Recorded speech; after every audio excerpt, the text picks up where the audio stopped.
오늘 아침 우리 같이 묵상하면서 은혜 나누실 하나님의 말씀은 신약성경 베드로전서 5장 14절 말씀입니다. 너희는 사랑의 입맞춤으로 서로 문안하라. 그리스도 안에 있는 너희 모든 이에게 평강이 있을지어다. 아멘. 사도 베드로는 자신의 편지의 시작을 본도, 갈라디아, 갑바도기아, 아시아와 비두니아에 흩어진 나그네들에게 하나님의 말씀, 생명의 복음을 증거하면서 그들이 살고 있는 나그네 같은 인생과 예수 그리스도를 주님으로 믿는 믿음을 지키기 위하여 받는 고난을 위로하면서 잠깐 후면 오실 주님을 맞이할 준비와 그 희망과 소망 속에 믿음을 잃지 않도록 권면하고 있는 것입니다. 그리고 그들이 비록 이 땅에서는 나그네같이 개같이 떠드는 인생이지만 그들의 신분이 예수 그리스도를 주님으로 온전히 믿는 순간 이미 하나님의 택함을 받은 자가 되었으며 왕같은 제사장의 고귀한 신분을 가진 자이고 하나님의 거룩한 나라의 공동체의 일원이 되었으며 하나님의 소유요 하나님의 백성으로 하나님의 거룩한 사명을 감당하는 자가 되었음을 알리고 있는 것입니다. 사도 베드로가 말했습니다. 너희는 나그네라고 말입니다. 세상에서의 나그네는 아무런 희망도 소망도 없는 것입니다. 이곳저곳을 정처 없이 떠들며 한 곳에 뿌리 내리지 못하고 항상 불안한 가운데 하루하루를 보내야 하니 얼마나 그의 삶이 불안정하며 그의 마음속에 내재되어 있는 불안감은 그를 초조하게 만들고 여유를 빼앗겨 메마른 삶을 살 수밖에 없게 되는 것입니다.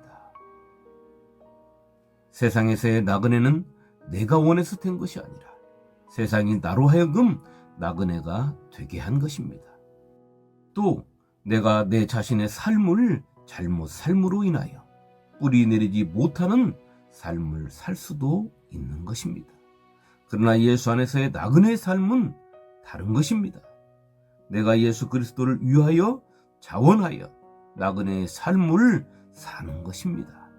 그 삶은 이 세상의 것에 매이지 않는 자유함의 나그네입니다. 이 세상의 것을 탐하는 마음에서 자유함을 누리는 나그네인 것입니다. 이 세상보다는 하나님의 세상을 동경하며 이 세상을 여유롭게 사는 나그네인 것입니다. 사도 베드로는 그 나그네를 이렇게 말하고 있습니다. 하나님께서 미리 아신 자라고 말입니다. 성령이 거룩하게 하신 자라는 것입니다. 하나님의 말씀에 순종하는 자라는 것입니다. 예수 그리스도께서 십자가 위에서 뿌린 피에 대속함을 받은 자라는 것입니다. 하나님과 예수 그리스도로부터 내려오는 은혜와 평강이 넘칠 자라는 것입니다.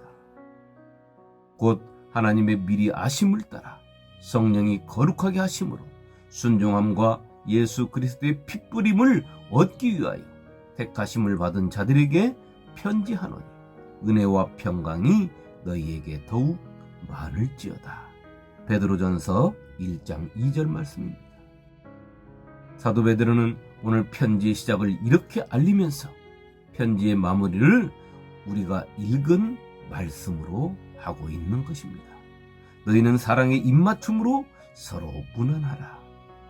그리스도 안에 있는 너희 모든 이에게 평강이 있을지어다. 성도 여러분, 사랑의 입맞춤은 누구와 할 수 있는 것입니까? 사랑의 입맞춤은 사랑하는 사람과만 할 수 있는 것입니다.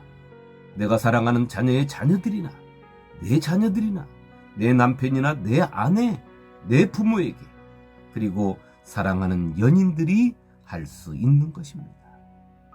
그러나 사도 베드로가 말하는 사랑의 입맞춤은 내가 상대에게 가지고 있는 사랑을 표현하는 인간적인 사랑의 입맞춤을 말하는 것이 아닙니다.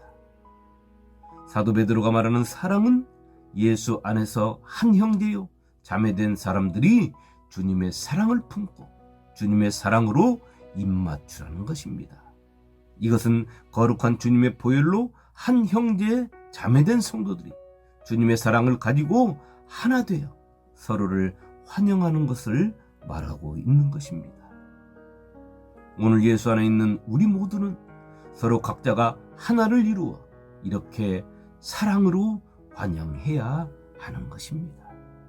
서로가 아무런 찌꺼기가 없이 주님의 사랑으로 환영할 수 있는 관계, 입맞춤을 해도 아무런 어색함이 없는 관계가 되어야 하는 것입니다.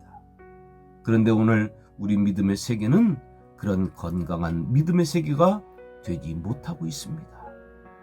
그것은 우리 같은 목사들의 책임이 제일 크다고 할 수 있겠지요. 잘못 가르치고 잘못 살고 본을 보여주지 못하는 그런 삶에서 나오는 것들입니다.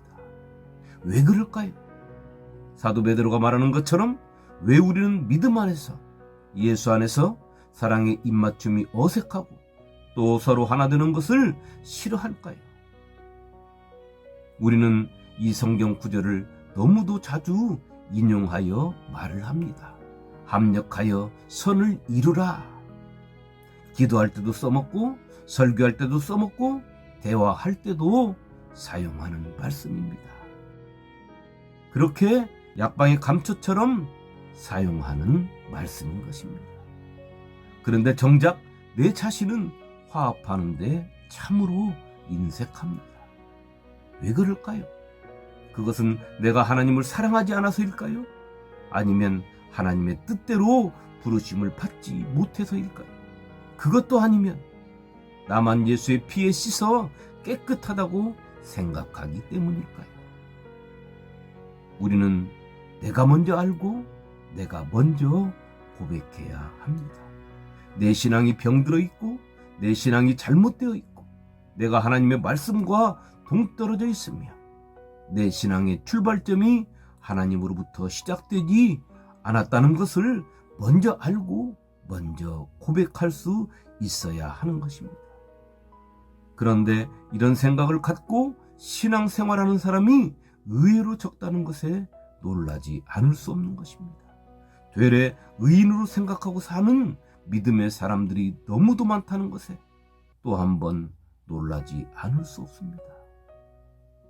그렇다면 진정으로 좋아하고 기뻐하고 환영해야 하는데 말라붙어버린 하나님의 나라를 보면서 또 더욱더 악해져 희망을 잃어가는 세상의 모습을 보면서 만감이 교차할 뿐인 것입니다. 성도 여러분, 내가 잘못되었기에 형제 자매와 사랑의 입맞춤을 하지 못하는 것입니다. 나의 신앙이 잘못되지 않았다 할지라도 내가 잘못되었다, 다시 말해 내가 죄인이다, 조금 더 나아가서 내가 죄인 중에 괴수다, 이런 신앙의 자세가 된다면 누구와도 주님의 사랑을 품고 입맞출 수 있는 것입니다. 주님의 사랑을 품은 입맞춤은 예수 안에 있는 성도들이 주님의 사랑으로 하나 되어 서로를 환영하는 것입니다. 사도 베드로는 끝으로 그리스도 안에 있는 너희 모두에게 평강이 있으라 하고 편지의 끝을 맺었습니다. 그렇습니다. 사도 베드로의 말이나 사도 바울의 말처럼 예수 그리스도 안에 있을 때 진정한 평강이 우리에게 있는 것입니다. 성도인 우리는 예수 안에서 주님이 우리에게 보여주신 사랑, 성령을 통하여 깨닫게 하신 사랑으로 서로를 환영하며 평강을 기원하며 나누는 믿음의 삶을 살아야 하는 것입니다. 내가 속한 가정에서 주님의 사랑으로 입맞추고 평강을 누리고 교회에서 믿음의 모임에서 직장에서 일터에서 주님의 사랑으로 서로 하나 되어 환영하면서 서로의 평강을 빌어준다면 그곳이 곧 천국이 아닐런지. 오늘 하루 내 자신이 예수 안에 살면서 주님의 사랑을 품고 만나는 모든 사람들에게 입맞추고 환영하며 그의 평강을 빌어줄 수 있는 넉넉한 믿음의 소유자가 되시기를 주님의 이름으로 축원합니다. 아멘.